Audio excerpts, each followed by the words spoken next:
కథ పేరు రవి మరియు మాయా అడవి. ఒకప్పుడు పచ్చని కొండల మధ్య ఉన్న సూర్యకాంతం అనే చిన్న గ్రామంలో రవి అనే 10 సంవత్సరాల బాలుడు ఉండేవాడు. రవికి చిన్న చిన్న జంతువులు, పక్షులు, చెట్లు అన్నీ స్నేహితులే.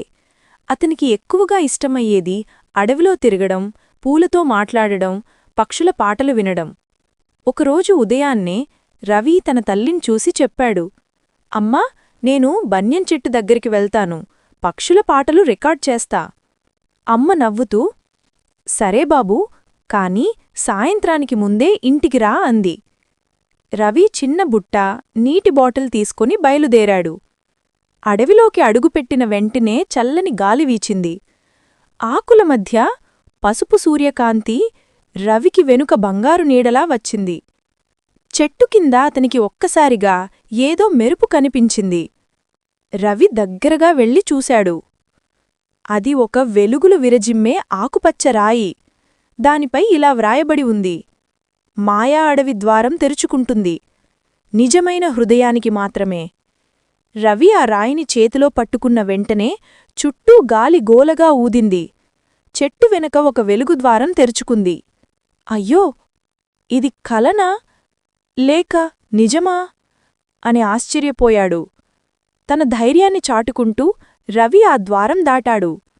మరోవైపు అది అద్భుత ప్రపంచం. అక్కడ చెట్లు మాటలాడుతున్నాయి, పూలు పాటలు పాడుతున్నాయి, చిన్న జంతువులు నృత్యం చేస్తున్నాయి. రవికి ఇది కలలా అనిపించింది. ఒక చిన్న నీలిపిట్ట వచ్చి రవిపైకి వాలింది. హలో, నేను పీకు. నువ్వు కొత్తవాడివా? రవి ఆశ్చర్యంతో, నువ్వు మాట్లాడగలవా? పీకు నవ్వుతూ, ఇది మాయా అడవిరా, ఇక్కడ ప్రతి జీవి మాట్లాడుతుంది.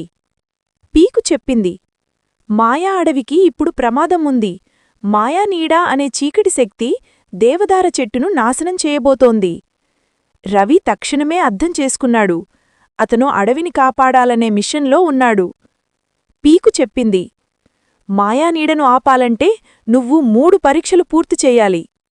మొదటి పరీక్ష కృష్ణ జలపాతం. అక్కడ ఒక మంత్రశక్తి ఉన్న చేప ఉంది. అది రవిని ఆపింది. నా ప్రశ్నకు సమాధానం చెప్పు అంది. తల లేకుండా నడిచేదేమిటి అంది. రవి కాసేపు ఆలోచించి నీరు అని చెప్పాడు. చేప చిరునవ్వుతో సరైనది అని చెప్పి మార్గం ఇచ్చింది. రెండో పరీక్ష సీతాకోకచిలుకలు నోయ. 100 రంగుల సీతాకోకచిలుకలు ఆకాశంలో నర్తిస్తున్నాయి. మధ్యలో బంగారు సీతాకోకచిలుక రాణి వచ్చింది. ధైర్యంగా నిజం చెప్పేవాడే మాయానీడను జయించగలడు అంది. రవి భయపడినా, నాకు భయం ఉన్నా నేను వెనక్కి తగ్గను అని చెప్పాడు. తక్షణమే లోయలో వెలుగు విరజిమ్మింది. మూడో పరీక్ష చీకటి గుహ. రవి టార్చ్ వెలిగించి గుహలోకి అడుగుపెట్టాడు. చీకటిలో ప్రతిధ్వనులు, భయంకరమైన నీడలూ కనిపించాయి. అయినా అతను ఆగలేదు. పీకు గర్వంగా, నువ్వు నిజమైన వీరుడు అని అంది.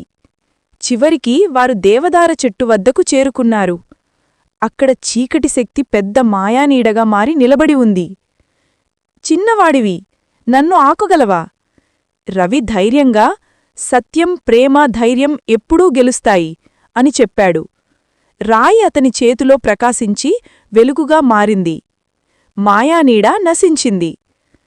దేవదార చెట్టు మేల్కొని చెప్పింది, రవి, నువ్వు మాయా అడవిని కాపాడావు. నీ హృదయం స్వచ్ఛం, నీ ధైర్యం అపారమైనది. చుట్టూ వెలుగులు, సంగీతం, ఆనందం. పూలు పాడాయి, పక్షులు నృత్యం చేశాయి. రవి పీకు వైపు చూసి నవ్వాడు. ఇది నిజంగా మాయాజాలం.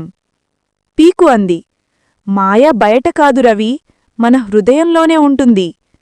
మరో క్షణం రవి మళ్ళీ తన గ్రామంలోని బన్యం చెట్టు కింద కూర్చున్నాడు. చేతిలో రాయిలేదు, కాని ఒక పచ్చ ఆకు ఉంది. అది మాయా అడవి నుంచి వచ్చిన గుర్తు. అతను ఆ ఆకు తన అమ్మకు చూపించాడు. అమ్మా, ఇది మాయా అడవి నుంచి వచ్చింది. అమ్మ నవ్వుతూ, ప్రకృతిని ప్రేమించే హృదయం ఉన్నవారికే ఆ మాయ కనిపిస్తుంది బంగారం. నీతి: ధైర్యమంటే భయం లేకపోవడం కాదు, భయాన్ని ఎదుర్కోవడం. ప్రేమతో నిజాయితీతో ప్రకృతిని కాపాడినవారే నిజమైన వీరులు.